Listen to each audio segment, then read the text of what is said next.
Napakarami sa atin ang mayroong maling kaisipan pagdating sa mga support. Akala kasi natin kapag support user, kapag support main, akala natin pabuhat. Pero hindi po ganon. Dahil ang mga support users kapag magaling yung gumagamit, napakahirap nila kalaban. Hindi mo talaga masasabi na pabuhat sila kasi kaya rin nila magbuhat. Hello class, I'm Professor Joseph and this time pag-uusapan natin at ituturo ko sa inyo kung paano ko ginagamit si Rafaela kasi alam ko naman basic hero lang to at alam ko naman na support na nga lang, tinuturo pa pero wag nyong minamaliit yung mga support.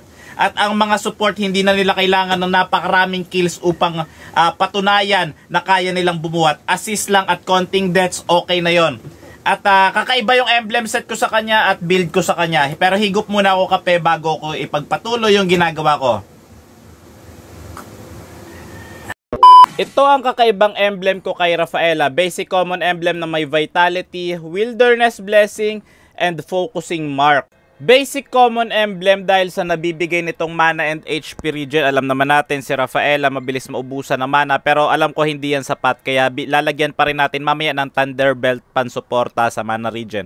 Vitality para magkaroon ng extra HP si Rafaela. Alam naman natin yung mga support ay maiksi lang yung buhay so kinakailangan niya ng extra HP. Wilderness Blessing naman para mabilis makaikot sa mapa kapag dumadaan tayo sa jungle and river area. At Focusing Mark naman ay pansuporta, pandagdag sa damage ng kakampi every time na nagdi-deal tayo ng damage sa kalaban. Upang magamit natin ng tama ang isang hero, lalong-lalo na si Rafaela, dapat maunawaan natin yung mga skills na meron siya. Ang passive ni Rafaela ay tinatawag na deity penalization kung saan kapag pinatay mo si Rafaela, gagantihan ka niya. May liwanag na titira sa'yo na parang laser at pwede naman yan harangin ng kakampi mo para iligtas ka. Ganon yung passive ni Rafaela. Ang first skill ni Rafaela ay tinatawag na Light of Retribution kung saan magbabagsak siya ng liwanag at yung mga nasa malapit ay tatamaan. Magkakaroon ng slow effect sa kalaban at damage na rin. At yung mga nakatago sa bush na kalaban mare-reveal yung kanilang position kapag tinamaan sila ng first skill ni Rafaela. Ang second skill ni Rafaela ay tinatawag na Holy Healing kung saan nagbibigay ito ng buhay sa kakamping nababawasan. Ayan, tignan nyo. At nagkakaroon din ng movement speed para sa kanya mga kakampi. Ang ultimate naman ni Rafaela ay tinatawag na Holy Baptism kung saan binabautismuhan niya yung kalaban. Ayan, naglalabas siya ng liwanag at masastan at magkakaroon ng damage sa matatamaan. Ang gamit ko palang battle spell ay sprint para mabilis tumakbo. Ayan, 'di ba? Very good. At ang roaming equipment ko ay favor para sa extra heal na naibibigay nito sa kakampi. Kanina tinulungan ko sa blue buff yung core namin at ngayon kailangan kong tulungan yung Claude namin kasi binubuli siya ng Moskov. Dapat tulungan ko siya. Bubulihin namin yung Moskov para makalamang yung Claude namin. Bilang healer support, dapat present rin kayo sa first turtle upang makalamang yung team nyo kasi napakahirap pagpapabayaan mo yung core nyo doon.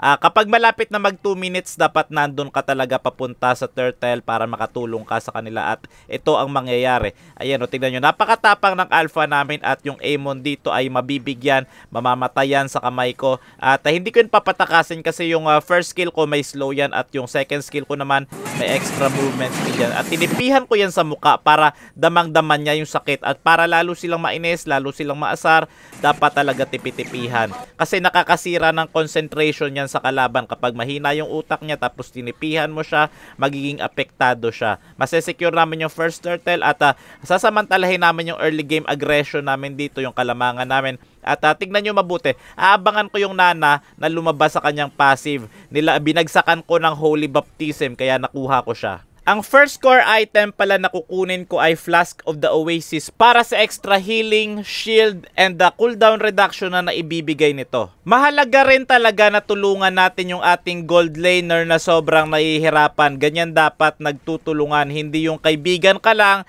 kapag meron ka at may kailangan sila sa'yo. At dahil malapit na nga lumabas ang second turtle, pupunta na tayo doon sa turtle. Pupunta na tayo doon sa XP lane. Dapat bilang roamer, dapat lagi kayong nakatingin sa mapa kung ilang segundo lalabas yung mga turtle, lord, at yung Nana ay mapaparusahan namin. Killing spree na dito si Harley.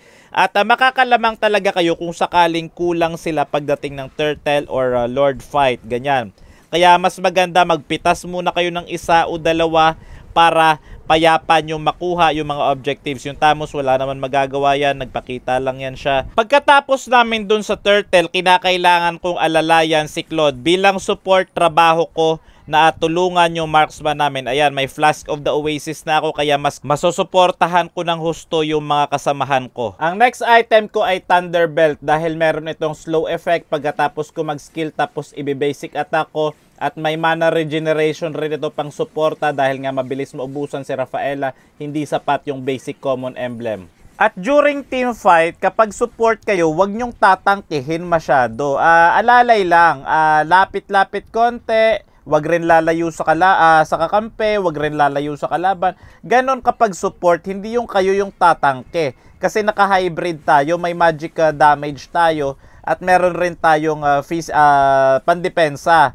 'Di ba? Hindi tayo solid tank build, kaya hindi tayo pwedeng tumangki ng damage. Alalay lang kapag support. Abusuhin nyo rin yung movement speed na naibibigay ng second skill ni Rafaela. Huwag kayong magtipid kakahil. Ayan, kasi ano yan may movement speed rin kasi yan. Kaya abusuhin nyo yan. Sayang kasi kung mabagal kayo mag-rotate. At dapat ipatama nyo yung ultimate nyo para ma-stun yung kalaban. Kasi sayang yung ilang segundo na ma-stun yung kalaban kapag tumama yung ultimate mo. 'Di ba? Dapat patamain nyo yan lagi. Itutok nyo kasi kung hindi nyo yan itutok, mahirap ipatama yan yung Holy Baptism na Rafa. At atras lang kayo. Huwag kayo masyadong dikit sa kalaban. Huwag rin masyadong lapit. Sakto lang, pumagitna lang kayo.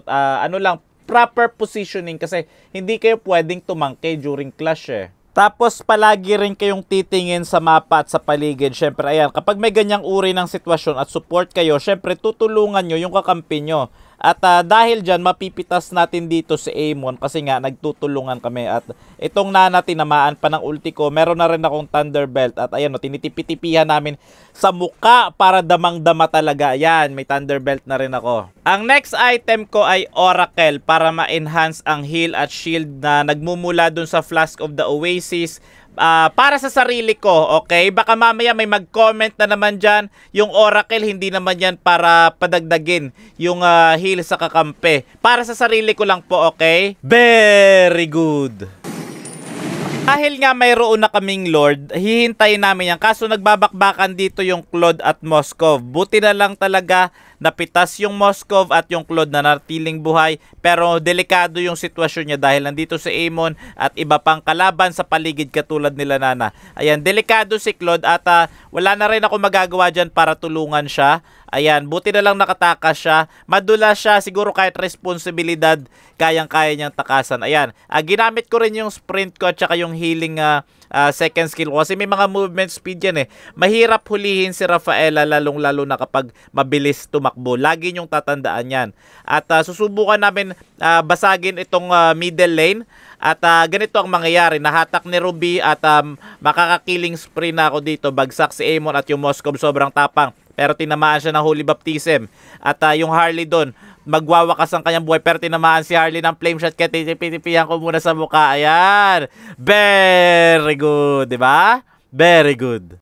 Lord dito sa bottom lane at tatlo sa kanila yung bagsak. Kinakailangan namin makapush. Hindi naman yan Luminous Lord pero dapat makapush kami. At mababasag yung Torre. At habulin kami dito ng Moskov kasi nga tatamaan si Claude nung kanyang ultimate at nag-teleport siya. Buti na lang nakahanda yung ultimate ko na Holy Baptism para wakasan yung kanyang buhay. Kaso si Claude, the burst siya dun ng Amon at kinakailangan ko na tumakbo. Atras lang, buti na lang dumating si Alpha. At dito magkakaroon ng bakbakan. At ang mangyayari dito ay magdi-disengage kami kasi parang wala na rin kami mapapala dyan. Hinahabol ako ni Amon. At susubukan niya akong pitasin pero may sapusa talaga ako. Siya pa yung napitas at ang bilis bumalik ng buhay ko doon dahil sa Flash of the Oasis and Oracle combination. Next item na bibilin ko ay Necklace of Durance kasi napakaganda nito against sustain or healers na mga kalaban. At yung magic damage niya kasi nagko-complement rin sa healing. Ganon na kasi simula nung nakaraang patch. Kapag mataas yung magic damage mo, nakakatulong ito sa healing effect. Nakalamang rin kami sa clash na yon kasi tatlo yung bagsak sa kanila, ngunit walang naging kapalit para sa team namin. Pero hindi pa naman namin to matatapos kasi nga may dedepensa pa para sa kanila. Kaya kakalma lang din muna kami, nakaw na mga resources nila at maglo-lord na rin kami. Kasi dapat namin samantalahin yung pagkakataon na wala sila. Kapag kulang yung kalaban o wala yung jungler nila, dapat mag-lord na kayo. Kasi ang dami kong nakikitang players na magfa-farm pa. Puro farm kahit pwede nang kunin yung lord. Magfa-farm pa, di ba?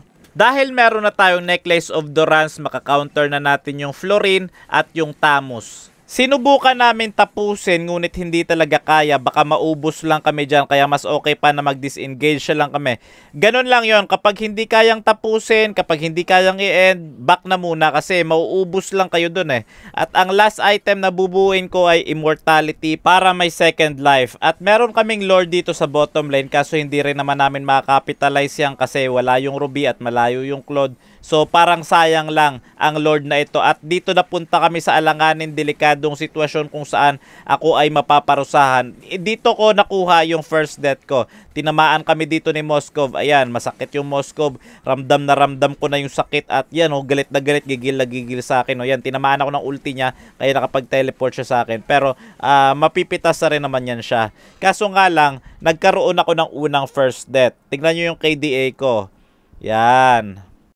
Dapat ginagamit nyo rin yung second skill Rafaela kahit puno yung buhay nyo para mabilis kayo makarespo, mabilis makatakbo kayo ng kakampi nyo. Ayan, kaya nakatulong tayo doon kasi inaabuso natin yung movement speed na binibigay nitong second skill ni Rafaela. Nakuha namin yung uncontested Lord. Pangatlong third Lord na yon, kaya medyo masakit at mahirap na yan para sa kanila. At dito nagkaroon ng bakbakan sa middle lane. Tutumba yung Amon. Patuloy pa rin na naglalaban. Walang tigil na labanan. Yung Moskov masakit na. Nakakuha na rin ako Immortality. Ang hirap dito kasi nakaka-create yung Moskov at ang sakit na talaga ni Moskov. Pumapalag na talaga yung Moskov. Nagpapakita na siya ng pangil niya pero mabibigyan namin siya dito. Ayan. Very good. Dahil lumabas na yung kalaban sa base sila, sasamantalahin namin yung pagkakataon na sila ay parusahan. Ayan, magkakaroon ng bakbakan dito. Pero ang mangyayari ay napakakunat ni Tamus pero siya ay tutumba pa rin. Ayan, nakapitas kami ng isa at napitas rin naman nila si Ruby kanina. At yung Nana naman meron naman tong passive kaya makakatakbo naman to. So napaka-cute niya pag tumakbo. Ayan. At syempre napakatapang natin mag-Rafaela dito. Pero dapat alalay lang kasi mahirap kasi kapag yung healer ay namatay, 'di ba? Kaya nag-iingat rin ako. Lagi ka talaga mag-iingat kapag ikaw yung healer sa team nyo. Wag mong sasaluin yung mga damage ng kalaban. Ito na ang panghuli at last na Lord. Kasi gusto na namin tapusin yung paghihirap nila. Medyo masakit na rin yung Moskov. Nararamdaman na rin namin yung hapde ng bawat pag-atake niya. Kaya hindi na namin pwedeng patagalin ito. At ganun lang tatandaan nyo. Kapag support yung gamit nyong hero, hindi nyo kinakailangan na magkaroon ng napakaraming kills. Ang gagawin nyo lang, mag-iingat lang kayo kasi hindi kayo pwedeng mamatay na mamatay. Ang gagawin nyo lang din ay mag-assist, sumuporta, mag-heal sa at tumulong sa mga kakampi mong nangangailangan. At ito, nagmamarcha na yung Lord dito sa gitnang middle lane. Yung Tamus, medyo malambot lang dito yung Tamus sa part na to. At ayan, yan, susugod siya dito sa amin. At mabilis lang din siya mapaparusahan kahit may vengeance siya. Pero joke lang pala, matagal pala siya mamatay. Para masamang damo yata yung Tamus, yung tagal niya doon namatay. Yung Moskov, makikipag 1v1 sa aming apat dito. At siya ay tutumba yung Claude, nag-blazing duet pa doon. At ito, susubukan talaga naming tapusin kasi hindi na talaga pwedeng hindi namin matapos. Tatlo na lang sila natitirang buhay. Yan, nag-I am offended doon yung Ruby. Ako, tamang atras-atras lang din kasi hindi ako pwedeng mapitas dyan. At yun, tapos ang laban.